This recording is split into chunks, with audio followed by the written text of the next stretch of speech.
Alright, so I see a lot of these videos online. How do you modify your Brinkman smoke and grill, the little $49 bullet, to get some good smoking going on? So I've had the bullet for a while, a couple years, just been jacking around with putting things in there default. It's always been terrible.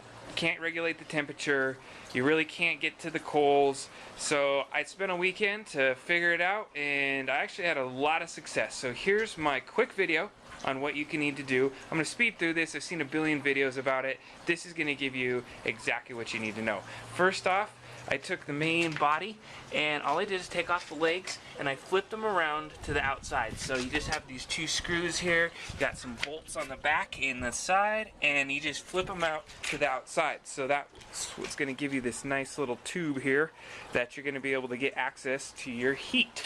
But before I get onto the heating area, I want to show you this. You have this really crappy temperature gauge on the front of this. So all I did for about $5, picked up this other temperature gauge. You just drill a hole into that lid there and you mount it, and then you have a little bit more of a gauge as to how hot you have it inside your smoker. You typically want it around 200, 170, right in around that range when you're doing some good smoking of pork or chicken or maybe some ribs. So the next part is your heat.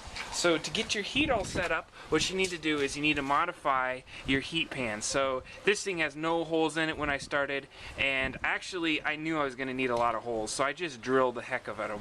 So these ones in the bottom are where I'm going to have the ash fall through, and then these ones around the side just give me a little bit more airflow. I'm not really even sure how much more airflow. I could probably put a few more in there. I think it worked pretty well.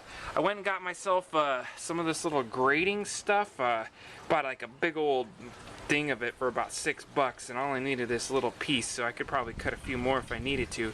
But basically what this does is it fits right in here, right below those holes. So it doesn't ever even touch the bottom, if you can see. And what you do is you build up your lump coal. Use lump coal. That's one of the better ones. You don't have as much ash when you use lump coal. And you stack it right on the top here, and as you start to cook, and I'm going to put it right on top of this little stove top kind of campfire crock pot deal here. So what you do is you just set it on top of there, and all the ash is going to fall right through. So one other quick tip is your water tray. Might as well just put some foil on it. Once you put the foil on it, you get a whole bunch of gunk and stuff that falls in there, and you won't have that issue anymore. So all I need to do is put my water in there. Got my little trays here.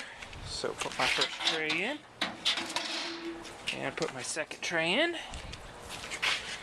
Alright, close that lid there. Put on my new top.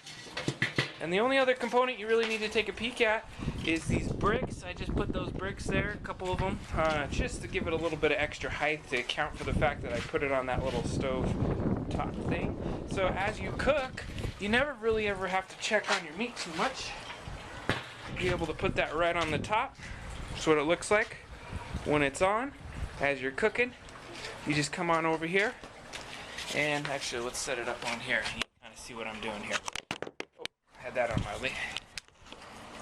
Alright, so you can kind of see what's going on. Let's see if I can get a good wide angle on this guy. Alright.